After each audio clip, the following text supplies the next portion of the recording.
पाकिस्तान का पावर और gas sector एक मसले से निकलने की कोशिश करता है और निकल नहीं पाता कि एक और मसला सामने आ जाता है। 10-15 साल पहले ये बहस हो रही थी कि पाकिस्तान में बिजली नहीं है, लोड शेडिंग 12-12 घंटे से ज़्यादा है, गैस के ज़खायर तेज़ी से कम हो रहे हैं और मुल्क को आगे बढ़ना है तो कुछ करना पड़ेगा। आज बहस ये है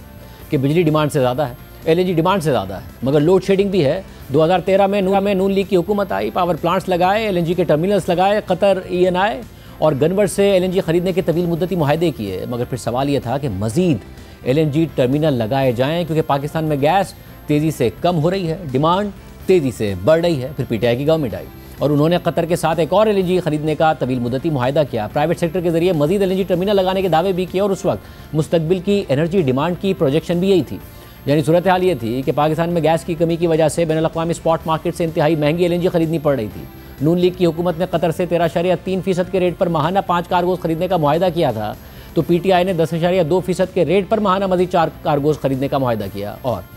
इस वक्त पाकिस्तान कतर से माहाना 9 यानी सालाना 108 कार्गोज खरीदने का पाबंद है, जबकि पाकिस्तान इटालियन कंपनी ENI से सालाना 12 LNG कार्गोज खरीदने का पाबंद है। मगर अब सूरत हाल ये है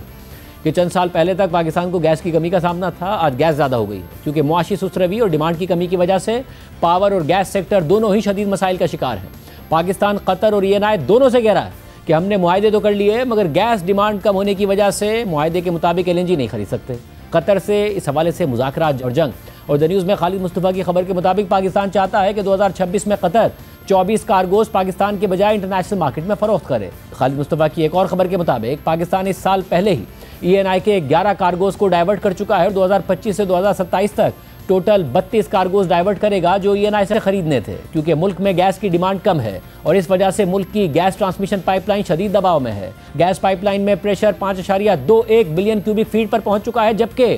5 बिलियन क्यूबिक फीट को खतरे की अलामत समझा जाता है। अगर गैस पाइपलाइन फटी या उसे नुकसान हुआ तो इंडस्ट्री और घरेलू सार्फिन को सप्लाई मुतासिर हो जाएगी। इसीलिए अथॉरिटीज़ ने सरप्लस LNG को सिस्टम में डालने के बजाय डाइवर्ट करने का फैसला किया है, जबकि अथॉरिटीज़ के अब भी कतर एनर्जी से मुज़ाकरात जारी हैं ताकि 24 LNG कार्गोज पाकिस्तान ना खरीदे और उन्हें डाइवर्ट कर दिया जाए। कतर से किए गए मुआहदे के मुताबिक अगर पाकिस्तान कतर से कार्गो डाइवर्ट करके उसे बैनुल-अक़वामी मार्केट में बेचने का कहता है तो अगर उस पर मुनाफा हुआ यानी मार्केट रेट पाकिस्तान से तय करदा रेट से ऊपर हुआ तो वो मुनाफा पाकिस्तान के साथ शेयर नहीं किया जाएगा और अगर नुकसान हुआ तो पाकिस्तान नुकसान भरेगा। जबकि ENI से किया गया मुआहदा मुतवाज़न है, जिसके तहत अगर पाकिस्तान LNG कार्गो नहीं खरीदता और उसे डाइवर्ट करता है तो ENI को उस कार्गो से होने वाला मुनाफा या नुकसान दोनों पाकिस्तान उसके साथ शेयर करेगा।